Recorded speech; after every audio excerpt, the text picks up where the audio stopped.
Dumating na yung totoong asawa no nung lalaking kinakalantari nito ni Allison at isiniwalat nga sa publiko sa press conference no na siya yung isang malanding babae no na nilalandi ang kanyang asawa. Ngunit pinabubulaan nito ni Allison na sabi niya hindi totoo yung mga pinagsasabi mo. Sino ka ba? Bakit mo ko sinisiraan? Sabi ng babae no. Ganon. O pues, magpapakilala ako sa iyo. Ako lang naman yung asawa ng lalaking kinakalantari mo. Kaya naghiyawan yung mga tao, nagulat dahil nga sa revelasyon. Eto no, napapanood siya ngayon ni na Greta saka ni Tita Sofia niya. At sabi naman ni Greta, umpisa pa lamang yan, Nay. Patikim pa lamang yan ang paghihiganti ko. Si Allison pa lang ang pinatamaan ko sa ngayon. Ayun pala, bago maganap yung signing of contract ni Allison sa IMG Talent, nakipagkita na pala itong si Greta doon sa babae, no? At sabi ng babae, ang taray ng babae, sabi niya, no, siguraduhin mo lang na importante yan. Sabi naman ni Greta, no, isiguraduhin ko sa iyo nga pipigilin mong oras once na nalaman mo ang katotohanan. Nakita ng babae yung mga ebidensya, no, nakuha ng litrato na nilalandingan ni Allison yung kanyang asawa. So lumapit na nga itong si Greta, sabi niya, tutulungan kita kung paano ka makakaganti. Yun nga, di ba, sinabi niya na sa ganitong pecha, ganitong araw, ganitong oras, yung signing of contract nito ni Allison sa IMG Talent. At pupunta siya doon para nga isiwalat, no, yung kanyang madilim na sikreto at para makapaghiganti siya. So ito na, nalalapit na talaga yung tagumpay na inaasam nito ni na Gigi sa kantin ni Tita Sofia niya. Eto, sinabunutan nitong si Allison, bubog sarado siya, hindi na siya nakalaban. Sinabunutan siya, tapos minudngud siya doon sa may lamesa. Walang umaawa, di ba? Kasi nga inisip ng mga tao, deserve mo yan, Allison, kasi naninira ka ng pamilya ng iba, di ba? Ayan no. Yung mga tao naglapitan para kunan sila ng camera. So sabi, eto nararapat siya dahil makati ka. Dapat siya binubuhusan ka ng tubig dahil malansa ka. Kasi lansa mo yung isda. So inaawat siya ni Jada, no? Yung kapatid ni Allison. Sabi niya, ba't ka ba nakikialam? Hindi rin naka-over yung kapatid ni Allison. Hindi rin kinaya kasi nga galit na galit yung legal na asawa. So sabi naman nito ni Sofia na buti nga sa'yo, Allison. Dapat lang yan sa kanya. She deserve it. No? Yan, tuwang-tuwa sila sa kanilang pinanonood. Dahil nakitang-kita nila sa television, di ba? Live yan, ha? Live yan.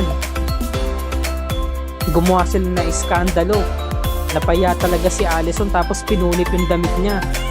So nakatayo pa tong si Allison, sabi niya, no, wala akong pakialam kung pinagsawaan ka na ng asawa mo dahil mas magaling ako ka sa kama kaysa sa'yo dahil matanda ka na. Napaka-bitter mong matrona ka, no? So sabi ng babae, no, anong sabi mo?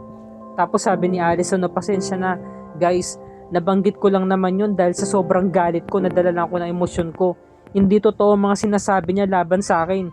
So inamin na rin ni Allison, nakabit nga siya nung isang mayaman na businessman, kaya nasiwalat talaga yung baho nga tinatago niya. Nagulat yung mga reporters, no? So sirang-sira na talaga tong si Allison. Wala na talaga ang karera niya. Wala na siyang mukha pang maihaharap sa publiko. Lalo na't ngayon, di ba? Alam na ngayon ng kanyang sikreto na siya pala escort ng mga mayayamang negosyante. At ito na nga, kinaayawan na siya ng Elite Squad, no? Tinaboy na siya ng Elite Squad at hindi na siya matanggap ni na Riley sa ni Blair. Sabi nga ni Riley, kaya pala kayang-kaya makipagsabayan sa atin na bumili ng mga mamahaling brand na bag. Yun pala, nanggagaling pala sa mga sugar daddies din yung mga pera niya. Sabi naman ni Blair, no, hindi naman niya kayang makipagsabayan sa atin, Riley, no, kasi ever since naman napaka-cheap niya talaga. So inawat sila ni Jared. Sabi ni Jared, that's enough, alalahanin ninyo, kaibigan din natin siya, kailangan ko siyang tawagan. Sabi naman ni Blair, no, itigil mo yan, Jared, hindi na natin siya parte ngayon ng samahan natin, wala na siya, patapon na siya. So sabi naman ni Riley, no, ano ba sabi mo dun, Han? Ito naman si Magnus, tahimik lang kasi affected siya, di ba? Isa rin siya kasi sa mga gumagastos kay Allison. Babae niya rin si Allison, eh. Samantala tong si Allison kinukomfort ng kanyang kapatid sa CR.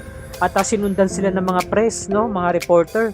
Sinarado ito ni Jada yung pintuan para nga magkaroon sila ng one-on-one talk to talk, no, na mag-ate. Sabi ni Jada, ate, totoo ba yung sinasabi nila na escort ka ron ng mga mayayamang businessman. So inamin na rin ni Allison, sabi niya, oo, pero kung hindi ko yung gagawin, hindi natin matutubos ang bahay natin sa probinsya at hindi kita mapag-aaral. Kaya kung pwede lang, Jada, wag mo kong sermonan, no? Dahil sa'yo nang gagaling lahat ng mga pinantutustos ko sa pag-aaral mo, saka sa mga pagkain natin, kaya hindi ako nagigilty na gawin yun ever since, no? Talagang pinasok ko to, ginusto ko to. Ang kinakailangan ko lang talagang gawin sa ngayon ay sugurin yung may gawa nito dahil alam ko, kilala ko kung sino may gawa nito. Yun. Akala ko, ang buong pagkakakala ni Allison, si Greta mismo yun. Yun pala si Riley. Si Riley yung nasa isipan ni Allison na may gawa nito para siraan siya.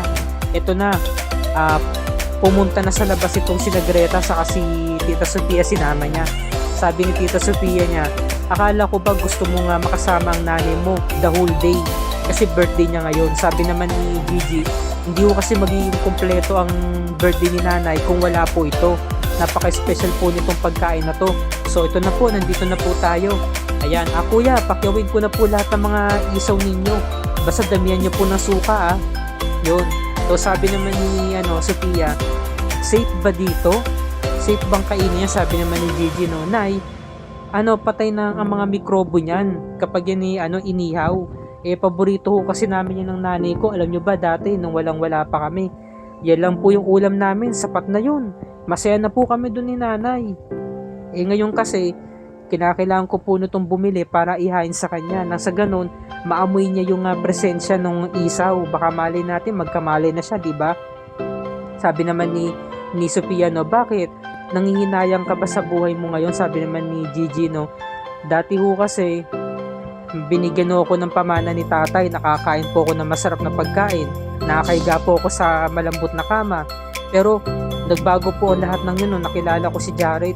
Doon po nasira ang buhay ko. Di bale, tita, nakalipas na naman yun kaya nag-move on na ako. Sa ngayon, kailangan ko pong bumangon. So yan, kumain na nga sila at natikman na nga ito ni Sophia for the first time yung isaw at nagustuhan niya. Nagkaroon sila ng bonding moments na dalawa na mag-stepmother, di ba, sa pagkakataong ito. Sobrang ganda nito eksena to, mga kapuso. Nagustuhan ko talaga to yung bonding moments ni na Sophia saka ni Greta V aka Gigi Robles. So sabi ni Gigi, no, sige kuya, itong mga nakaiyaw na to, ito na lang yung ibalot nyo, tapos dami nyo yung suka, tapos yung natitira dito, yung mga hilaw pa, ito na lang ihawin nyo at ibigay nyo sa mga tropahan. Yun, tapos to na nga, inihain na nga ni Gigi yung isaw. Sabi niya, kinakarir mo talaga yung pag-i-sleep yung beauty mo, Nay. Alam mo, Nay, kahit na pagalitan mo ko araw-araw, kahit na magsungit ka araw-araw, basta ka lang, gumising ka lang, Nay. Gagawin nating araw-araw ang birthday mo. Alam mo, Nay, gusto ko nang sabihin sa'yo na unti-unti na ako nakakabangon at gusto ko rin ipakita sa'yo kung paano ko patumbahin paunti-unti ang mga kalaban natin. At saka, Nay, gusto ko rin makita mo na magandang dilag na yung anak mo. Napakaganda na ng anak mo ngayon, Nay. Isa lang naman ang hinihiling ko, yung magbalik ka na. So, ito na. Parang nag-flatline yung nanay niya. Sumisigaw siya, tumatawag siya ng mga doktor. Ayan, nire-revive na yung nanay niya. So, nilalayo siya ni Sophia. Sabi niya, huminahon ka, Gigi. Dito muna tayo. Hindi po pwedeng makita o marinig na nanay mo na pinanghinaan ka ng loob. Ngayon, na humuhugot siya ng lakas at tibay ng loob, kaya hindi dapat na marinig niya na pinanghihinaan ka sa ngayon. Tumingin ka sa akin, Gigi, makinig ka. Kailangan tatagan mo ang loob mo sa panahong ito. Sa oras na ito, kailangan tibayan mo ang loob mo. So, niyakap siya ni Sophia, si Gigi. Iyak siya ng iyak, siya nag-aalala siya sa nanay niya. Ngayon, tinapat na siya ng doktor. Sabi naman ni Gigi, Dok, kamusta po ang nanay ko? Sabi ng doktor, halos 1 taon na siya nga coma, no? Sa sobrang tagal ng pagiging coma niya, nagiging less yung chance na siya makasurvive pa. So sabi naman ni Gigi, diretsahin niyo na lang ako, Dok. Kasimple-simple na ng tanong ko, hindi niyo pa masagot ng ayos. Sabi naman ni Sophia, no, hina-hina lang, Gigi, huwag mo siyang pagalitan, doktor siya. Sabi ng doktor, no, tama po si Miss Greta, kailangan niya na pumalaman ng katotohanan. Dediretsahin ko na ho kayo. Ang tanging bumubuhay na lamang po sa nanay ninyo ay makina, yung mga aparato nakadikit sa kanya. Yun na lamang po ang bumubuhay sa kanya sa ngayon, no? So umiyak itong si Gigi, no? Samantalang itong si Allison sumugod kay Riley. Nasaan yung walang yamong amo? Yan sabi, paduduguin ko ang bibig mo, no? Talagang ikaw ang gumawa nun, aminin mo na kasi para siraan ako. Ano Riley, dahil ba nasapawan kita sa art exhibit? Kaya mo to ginagawa sa akin? So sabi naman ni Riley, no? So ina-accuse mo ko na ako ang gumawa nun sa'yo. Wala kang basihan, kaya wala kang karapatan na pagbintangan ako, Allison. Wala ka na, no? Tapon ka na. Isa kang escort, mababang uri, napaka-cheap mo. Kaya hindi ka namin ka-level, kaya buti pa umalis ka na dito. So sasaktan na sana ni Allison, no? Biglang humarang itong si Mayor Magnus. Sabi niya, tama na. Hindi niya na pinaglaban si Allison. Kasi nga, babae lang siya ni Magnus eh. Sabi naman ni Allison na pina-question niya. So siya pa talaga ang pinagtanggol mo. Sabi ni Riley na natural. Asawa niya ako eh. Sabi naman ni Magnus na mabuti pa Allison, umalis ka na. Sabi naman ni Allison na binilaan niya si Riley. Gagawin ko ang lahat para mapabagsak ka, no? Hanggat nandito ako kaya humanda ka, hindi pa ako tapos sa'yo. Samantalang itong si Gigi, iyak siya ng iyak, no? Hinahawakan niya, hinihimas-himas niya yung nanay niya, magkatabi sila sa kama.